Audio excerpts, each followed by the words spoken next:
Comunque, onorato, è la mia prima intervista in vita mia, la verità, quindi mi sento emozionatissimo. Ti abbiamo sverginato? In un certo senso sì.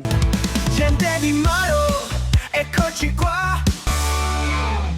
Quinta puntata di Gente di Maro. Dopo una mattinata di pioggia è finalmente uscito il sole e noi siamo andati a chiacchierare un po' con i tifosi in fila in attesa dell'allenamento del Napoli. È milanista. Lei? sacca. Cioè ti sei portato la fidanzata milanista? Mannaggia il diavolo, non mi fa pensare. Mannaggia Uriavola, è proprio il caso di dirlo.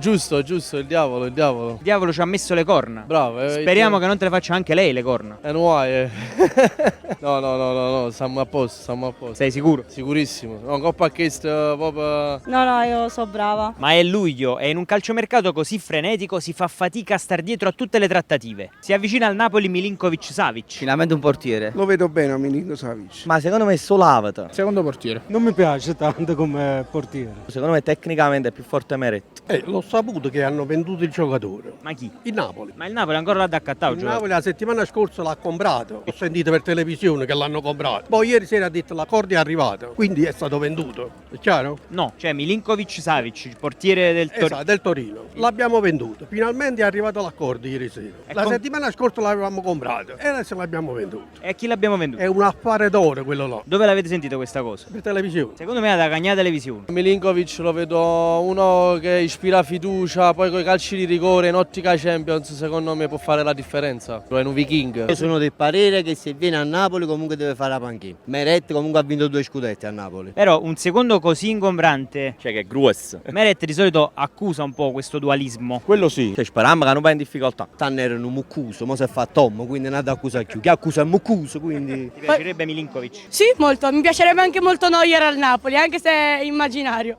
Sarebbe bello Neuer al Napoli, però Sì. è 80 anni Neuer.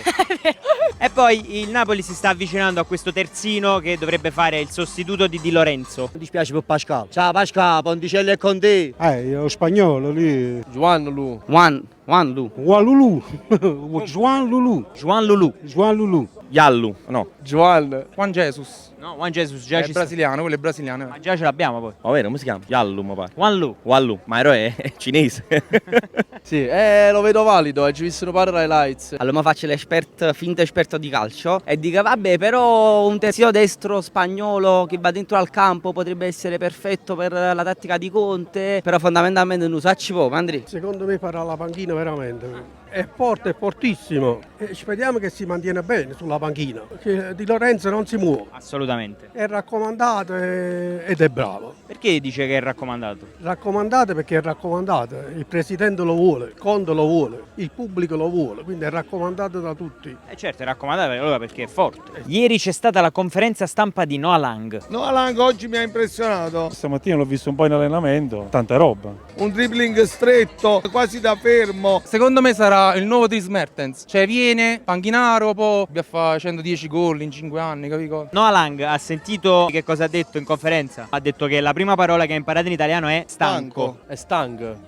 Già stanco, visto, ancora ad arrivare. Ma ha cominciato. Stavere a me, Lang, ma finiremo mo, veramente mi ci tiro l'urina. Ma pure fosse stanco quando Tonino ha ragione. Chi mi conosce sa che il mio motto è che non mi fila, quindi non so fila, ma anche se secondo me. Avete qualcosa in comune. Però ho visto che corre abbastanza, si è allenato anche bene, nell'uno contro uno è proprio per me è una via e mezzo tra un Pocio e un Cavara, cioè al baricentro come il Pocio ma tecnicamente un Cavara, quindi speriamo. Ha detto che è uno che quando tu ti guardi la partita stai seduto, quando lui prende palla ti alzi perché ti... Sono proprio io. Ma so se spero che fa gol, fa qualcosa di magico. Lui ama il rapper, canta rapper, il ritmo ce l'ha. Poi ha detto anche che lui è uno che accende gli animi. Lei l'ha trovato presuntuoso o spavaldo al punto giusto? Spavaldo al punto giusto, secondo me. E per concludere approfondiamo questo argomento di costume. Qual è il giocatore del Napoli che ci sa fare di più con le donne? Mazzocchi, anche se è sposato, poi è fresco. Chiama dimensione Lukaku. Secondo me è Politano. Neres. Secondo me De Bruyne. Pure Juan Jesus, secondo me. Guarda, attualmente è McTominay, guarda. Di Lorenzo, non fa niente, vanno loro a due. Senza dubbio Politano per me, numero uno, si vede. Ha qualche qualità che gli altri non hanno. Di solito chi di naso abbonda.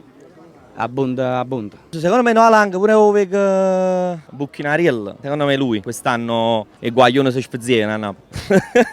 Come vedi la partita tu a livello emotivo? Come la vivi? E come la già vivere? Siamo con l'ansia. Troppo 3-0 mi calma. Agitato, molto agitato. È euforico, ma piglio con tutto quanto, mi esaurisco, sto in galera. Io sto male, io applico la tattica del silenzio. Io sono abbonato in curva. I cancelli aprono ad un orario. Io fuori allo stadio vado 4 ore prima.